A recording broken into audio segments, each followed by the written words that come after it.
মে come in sir. হ্যাঁ আসো, তুমি কি ইন্টারভিউ দিতে আসছো? জি জি, আমি ইন্টারভিউ দিতে আসছি। তোমার ফার্স্ট কোশ্চেন, বলো তো এশিয়ার মধ্যে শ্রেষ্ঠ কবি কে? রবীন্দ্রনাথ ঠাকুর। বাহ, খুব সুন্দর খুব সুন্দর। তোমার সেকেন্ড কোশ্চেন, বাংলাদেশে একজন দেশপ্রেমিকের নাম বলো। আছে তো অনেকজন, এই যেমন শেখ মুজিবুর রহমান।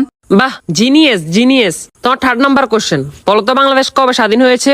হওয়ার কথা তো ছিল 1948 সালে, কিন্তু 1971 সালে 16 ডিসেম্বরে স্বাধীন হয়েছে। খুব সুন্দর খুব সুন্দর। তোমার লাস্ট কোশ্চেন, বলো তো আকাশে কয়টি তারা আছে?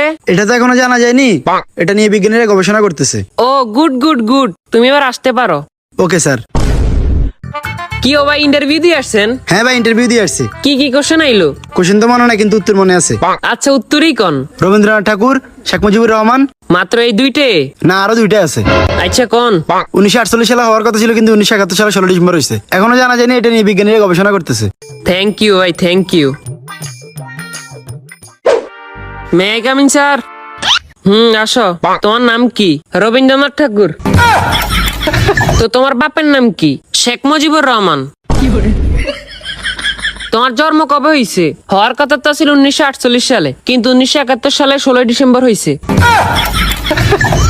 এই বেটা, তুই পাগল হয়েছিস নি? এটা এখনো জানা জানি, এটা নিয়ে বিজ্ঞানীরা গবেষণা করতেছে। No, no, no, no.